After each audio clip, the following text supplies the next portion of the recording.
What's going on, guys? So, as some of you may know, I just recently returned from an archery antelope trip out in Wyoming. I was there for about a week. I was hunting for about 5 days of that trip. Awesome trip. Learned a ton. Saw a lot of game. Came real close to filling a tag. Came home empty-handed, but that's okay. That's how hunting goes.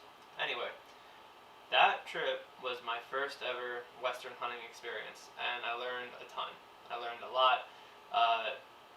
About traveling to go hunting out west, and I also learned a lot about antelope hunting in general.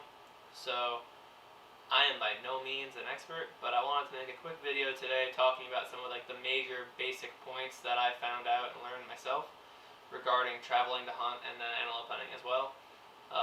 Hopefully that some of these tips will be able to help some of you guys in the future planning your own trips, and yeah, let's get right into it. Alright, so the first thing that I want to talk about actually has to do with the traveling aspect of going on one of these hunts. Now, I know a lot of people will just simply drive. It's not a bad idea, but I know for me, where we ended up going hunting, it would have been about a 30-hour drive, if I remember correctly, or something ridiculous. And because of the fact that I'm leaving for an elk hunt, pretty soon after coming back home from the first trip out in Wyoming, and then I also have school starting up in September. I didn't want to waste any more time than I had to. I wanted to be out there for as long as possible, so I could have as much time to simply hunt as I could. So we elected to fly. Now, I had never flown with a weapon of any kind before. That was a total first for me. I've been on some flights, but I've never had anything more than just a carry-on. So the process of checking in a bag and then having that bag contain a weapon was something I didn't know how that was going to go. I didn't know how difficult it would be to get through security and all that, and that definitely worried me a lot. And I'm here to tell you that it was absolutely not a big deal at all. Essentially for me, and this again goes out for anyone that doesn't have that flying experience. I went to the airport and I checked in my bag. No one, there wasn't a firearm, so no one asked me any questions about anything that was in my luggage, and that was it. That was the entire process. So as long as your bag is under the size requirement in terms of the dimensions, and also under the weight requirement. I know I flew United, and the weight limit for United, I believe, is 50 pounds. So as long as you're within those requirements, there is no hassle. If you exceed any of those requirements, I think there's a fee that you have to pay, but all in all, the act of actually traveling with archery equipment, in my case, I had my bow, my arrows, all my bow tuning equipment, everything. Broadhead, knives. It was a total non-issue. So it's not something that you would have to worry about in the future at all. Alright, so the second thing I want to talk about is straying away from the traveling aspect. I know personally for me, that was really the only thing that worried me was traveling, getting on the flights with the bows and all that. And like I said, that was not a big deal. So now, straying away from that, I wanted to actually talk about antelope hunting specifically and what I learned about that. So, personally for me, the number one thing that I found to be challenging about that trip was quite simply getting close. Where we were, we did a lot of research to decide where it is that we wanted to be hunting, and we picked a really good unit. Saw a ton of antelope. I mean, in I think it was 4 or 5 days of hunting, whichever one it was. We probably saw a minimum of 300 antelope. We were seeing gigantic groups of antelope every single day. So definitely not a shortage of antelope. And our first day driving in, when we were scouting it before the season opened up, we were thinking to ourselves, man, this is going to be a cakewalk. They're all over the place. This is great. And we just could not get close. And that was a mistake that I made with all the research that I did. I never considered the land topography in my requirements, if you will, for where I wanted to be hunting. Where we were, it was very, very flat. It was very difficult to get close to anything. And, that caused all of our problems, basically, for the entirety of the trip. That was really the main problem that we had. We just could not utilize the topography of the land to get within 105, 110 yards. We had multiple stops where we got within, 150, 120, 105 yards, but we just couldn't find any scenarios where we were able to get in that final 20, 30, 40 yards uh, and potentially get one down.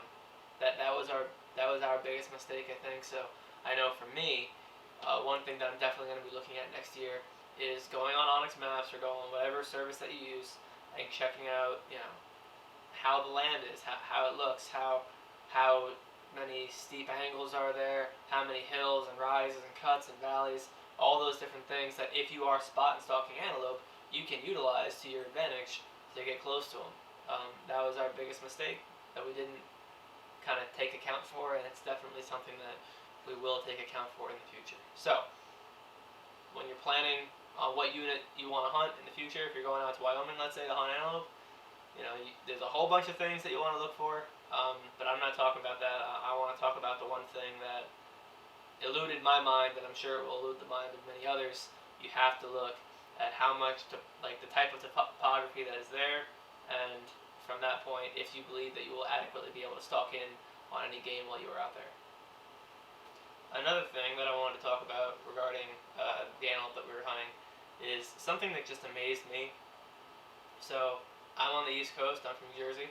I've been hunting whitetails my entire life, and I thought that the whitetails at least that I hunt around here, had the best senses of any animal out there, because I've seen them in action and what they can do.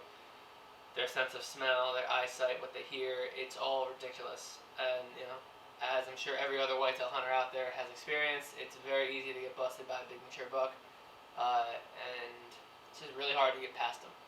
So I thought coming out here that these antelope would not be able to compare to the whitetails back home. And in most cases, I would be correct in that assumption. Whitetails back home, their hearing and their sense of smell, from what I noticed, way better than the antelope we were hunting. However, the eyesight of those Wyoming antelope was second to none. I've never seen anything like it in my life. It was absolutely astounding what they were able to do. The slightest flick of grass, the slightest movement of your head, and 3, 4, 5, 600 yards away or more, you're looking at them through the spot and scope, and they have you pinned. It was absolutely astounding to me.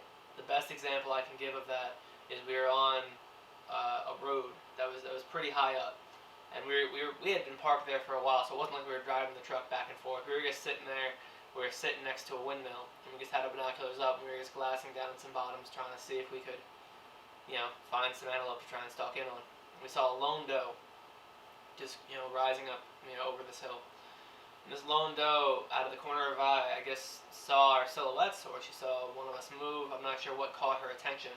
But from 509 yards away, she turned and she picked us out, she pinned us, stared us down for about 30 seconds, and then bolted in the other direction from over 500 yards away.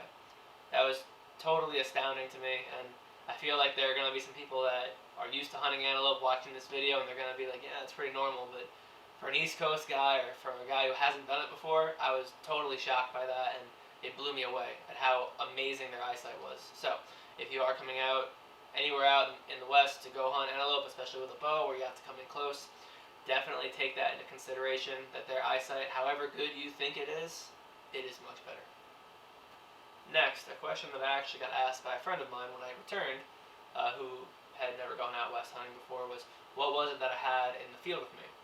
So now, every trip that you go on is going to be different. The elk trip that I'm planning on going on next week, I'm sure that I'm going to be having a lot more stuff in my pack on a daily basis with me than this trip. This antelope hunt really did not have that much with me. So in terms of what I had on my body, I had a good pair of boots. I run Crispy, I forget what brand, what exact boot. I run Crispy boots, real light pants, real light shirt. The morning I had like a vest on. It was a little bit cool in the mornings. A face cover and a hat and my bino harness. That was about it in terms of clothing. In terms of the gear, I obviously had my bow, my release. Like I said, I had my bino harness. I had a set of binoculars and a rangefinder. It held my release as well. I didn't have it on my wrists. In my bag, Yeah, in my bag I really didn't have much. I had a kill kit, so I had uh, rubber gloves, I had knives, I had really basic stuff like that, but for the most part my pack was empty. In terms of filming, one thing I didn't mention yet, which I will mention now, is because their eyesight was so great, going back to the last point that I talked about, we found that filming this trip was nearly impossible. To try and spot and stalk on these antelope and film them. I'm sure it's not impossible, we just weren't good enough to get done. So we elected to leave the camera at the truck after the first day. But when I was filming, if any of you guys would be trying to film this, I had, basic filming essentials. I had my DSLR, external mic, tripod, some extra SD cards, add an SD card reader, some extra batteries. That's about it.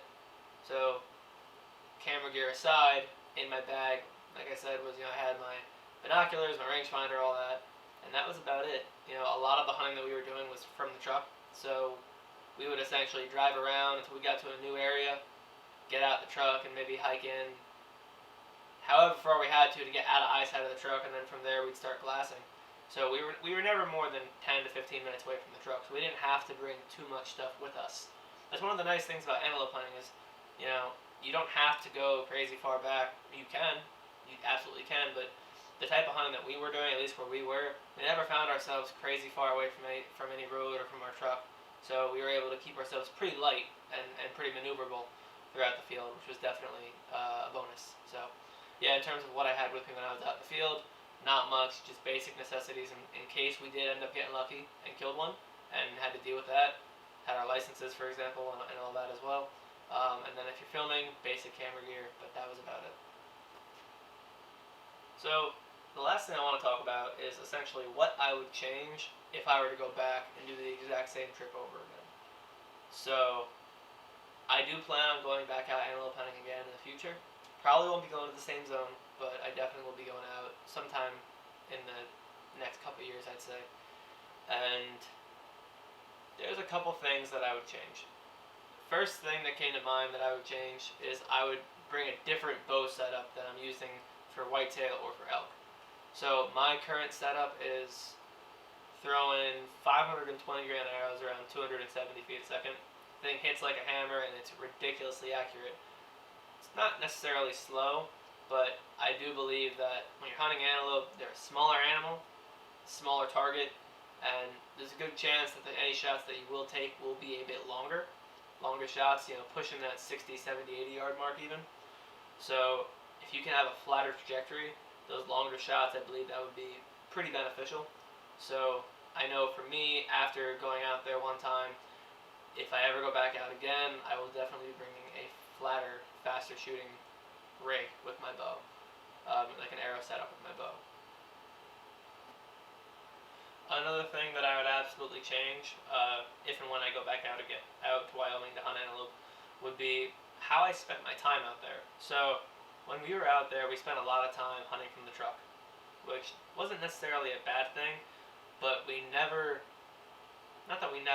didn't spend too much time until the end of the trip really getting away from the truck. We hunted within eyesight of the truck a lot, and we found that being within eyesight of the truck, if we can see the truck, so can the antelope, and that many times it put them on edge. And near the end of the trip, we noticed a definitive change in how we were able to get way closer to a lot of antelope and had way more interesting stalks on bucks and endos alike, because the truck was nowhere to be seen. Essentially leaving the truck in a location and getting high as we can to a point to glass down on the other side of a ridge. Getting out of eyesight of the truck, I believe, is going to be a big thing that it's definitely going to be useful for you. Wanting to get out of eyesight from any antelope that you can see, it'll definitely calm them down and it'll give you a better opportunity to sneak in close within bow range. And finally, the last thing that I'd probably change if I were to go back out to Wyoming or anywhere hunting antelope would be something that I already mentioned before, is just probably different land. Trying to get into an area that had more topography and more land features that would allow you to potentially stalk in more efficiently on an antelope. So that's really it. not anything crazy or groundbreaking that I talked about today. Just a lot of basic things that, as a first-time Western hunter, from New Jersey, going all the way out to Wyoming to hunt antelope, these are all things that I thought I had planned everything in my head, and obviously I didn't. And there were certain things that I learned on the fly out there that are absolutely going to be beneficial for me to know in the future, but again, hopefully it can be beneficial for somebody else as well. So that's it for this video, guys. Thank you so much for watching. I hope it is helpful for anyone that is going out there in the future or planning a trip. If there's anything else that you guys want me to touch on in a future video, feel free to comment it down below, and I will absolutely make a video about it or make an Instagram post about it or whatever. I will do my best to help you guys out. I'm also no expert. I've done this one time, so keep that in mind. But again, thank you so much for watching. I really do appreciate it. If you like this video, please like, comment, subscribe. Feel free to follow me on social media, Instagram, Facebook, all that. Thank you so much for watching. Have a great day.